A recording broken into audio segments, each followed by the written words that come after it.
We are hurtling into Friday, everybody. We're rounding out your Thursday right now, though, with the last word. Canada calls itself a potential energy superpower.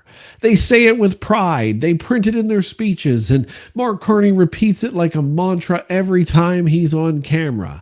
But if Canada is truly an energy superpower, then why are our electricity grids straining, our gas prices climbing, and our national debt ballooning from so-called green innovation that we've been trying to roll out over the last decade that doesn't even work yet? I mean, none of it is in operation.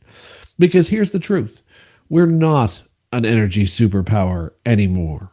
We're a green illusion. We're a country that shut down what actually worked to chase what might work someday if the wind blows in the right direction and the sun comes out. And the worst part, we're paying for it 3 times over with our wallets, our jobs, and now our credibility worldwide. Let's go. Welcome to Bakes on Things. Welcome back to Bakes on Things, the last word for your Thursday. Don't forget to share this video. Let's educate the masses. Like, subscribe, and of course, comment in the conversation down below. Every few weeks, Mark Carney or one of his cronies trots out another speech about building the clean energy future of Canada. Offshore wind projects, green hydrogen, carbon capture, big promises that sound great in headlines, but never get actioned. And you dig deeper and you realize none of it is actually producing any of these results they say they will. None of it is powering your home or lowering your gas or hydro bill. These projects exist mostly on PowerPoint slides and press releases, feasibility studies, pilot programs, demonstration projects. They don't generate energy. They generate funding announcements, ones that are way down the road or meant to spend on getting ready for this. Meanwhile, we shut down pipelines that actually delivered economic results. We've driven investors away from this country, from oil and gas and the industries that once kept this country running and funded our hospitals, our schools, and our entire standard of living. Gone. All headed down south.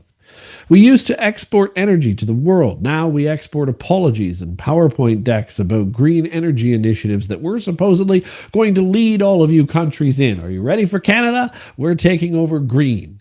But nothing ever happens, and we've killed our giant piece of income-producing resource. It didn't happen overnight. It was death by 1,000 liberal initiatives. First, governments strangled new oil and gas development with endless reviews and carbon levies, especially if you tried to propose to the liberals that you were going to build a pipeline. Then they blocked major export projects. Northern Gateway, Energy East, Keystone XL, all killed for political optics. Billions in private investment has now vanished. Tens of thousands of jobs have disappeared in this country. Entire towns in Alberta and Saskatchewan have been absolutely gutted. And for what? So Ottawa could stand on a stage at the UN or at a WEF conference and claim moral superiority over the rest of the world. So our leaders could say we're transitioning to a green economy, as if transition means destroying one economy before the next one even exists, because that's exactly what we've done here. So let's be clear, as Mark Carney says, no country in history has ever prospered by turning off what works before ever building what replaces it. Remember when your parents said, don't quit a job before you have another one? We're kind of doing that with our resources right now. And the United States didn't kill its oil sector to build Tesla. Norway didn't shut down its rigs to fund wind farms. They used both. They used oil wealth to build them. Only Canada shuts down its own economy, then calls it progress, when they haven't even started the new projects in the first place. And now we're stuck with nothing. We're in giant country limbo, and our economy is plummeting. Now we're all paying that price. Every single one of us, literally paying that price. Your power bills are higher because utilities are spending billions integrating unreliable renewables into systems that weren't built for them. Your taxes are higher because the federal government, well, they keep subsidizing failed projects that private investors won't even touch because they have zero interest in getting involved with them. Carbon capture? billions in subsidies toward that. Almost zero operational output so far. Offshore wind projects still in permitting hell despite the major projects office. And electric vehicle initiatives, well, that's a bottomless pit of taxpayer money for products most Canadians can't even afford. And yet, the government keeps saying all of it's working. We're getting there. They point to glossy press releases and call it record investment in green technology. But the only record we're setting is the size of our deficit. That's the only actual record we have set. And the number of canceled projects as well. That's a pretty big record too compared to other countries.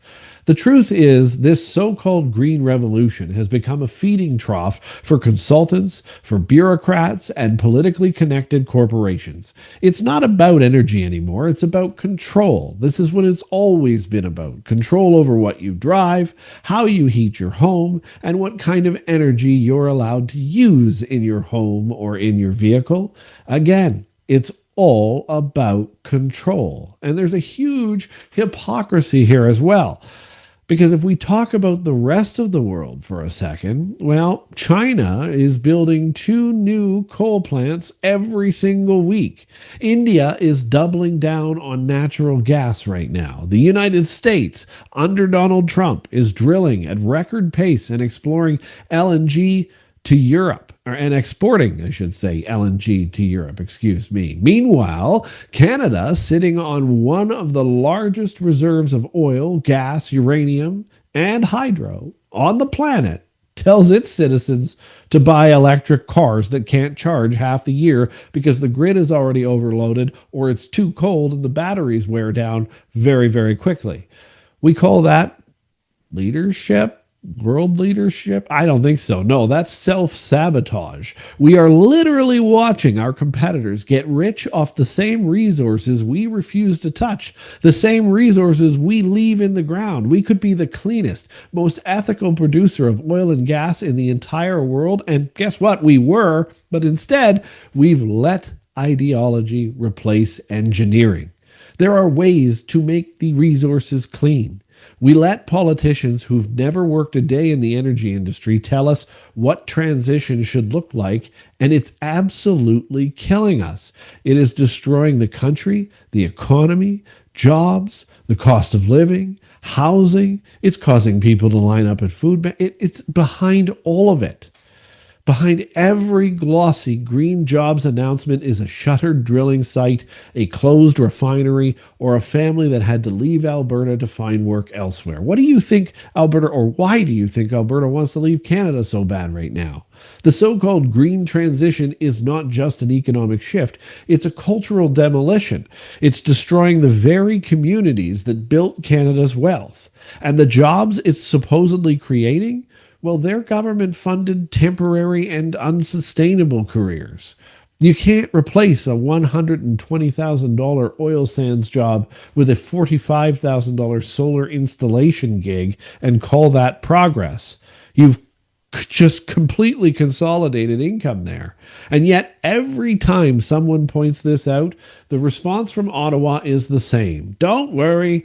The green jobs are coming. They'll be here soon, don't worry. So we shut everything down before we started over here. Real smart. Well, we've been hearing that for a decade. Where are they? Where is everything? Why is this not started yet? Show me the manufacturing plants. Show me the exports. Show me the innovation hubs that aren't running on subsidies. They don't exist. They're nowhere. Not anywhere in this country will you find anything built yet because they were never meant to. The point was never to create new industries, it was to destroy the old ones and call it virtue. That's all they wanted to do. That's all these environmentalists and people like Mark Carney with his green initiatives ever wanted to do was destroy those industries. Now he's got to try and scramble and build something new. Let's talk about this net zero for a second, because that phrase has become religion in this country. You're told it's about saving the planet. But what it's really about is expanding control of you. Net zero gives governments the moral justification to tax everything from your car, your home, your flight, your food, all in the name of the carbon you're using to live your life. It's a blank check for government intervention, and it is a way for them to get their fingers in your wallet even more. And once they decide carbon is evil, anything can be justified. Everything you do, from breathing and exhaling, could be taxed. You can't heat your home? Too bad. You can't afford an EV? Walk. You can't go to work because the grid failed? That's part of the transition. Just suck it up, buttercup. They have turned climate policy into a social credit system, one where compliance is the new currency. And if you don't comply, you're going to jail. Better than anybody who does a violent crime. You're going to be locked up for 7 to 12 years. But energy policy should be about physics, not feelings. It should be about keeping lights on and the factories running, not about virtue signaling at international conferences. But that's not the way this Liberal government and Mark Carney operate, is it? And that's what's really hurting us the most. Here's the path Canada should have taken, because it didn't have to be this way. Canada could have led the world in practical clean energy, even by using oil. We could have exported LNG to Asia and cut global coal emissions by a lot. We could have used our oil wealth to fund next generation nuclear. We could have balanced development with stewardship, prosperity with our responsibility. But instead of doing all of that, our leaders chose to cripple what we had and fantasize about what we don't have. And this is where the country has gone wrong.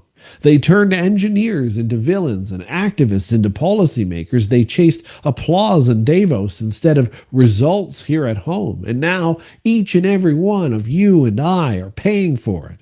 And now they call it a green superpower. But one day, because we're not quite there yet.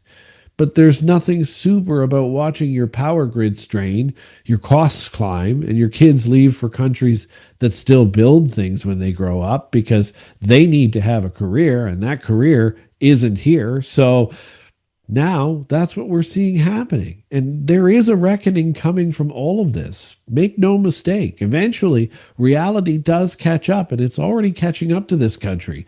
You can't power a nation on press releases, no matter how many of them you release in a week.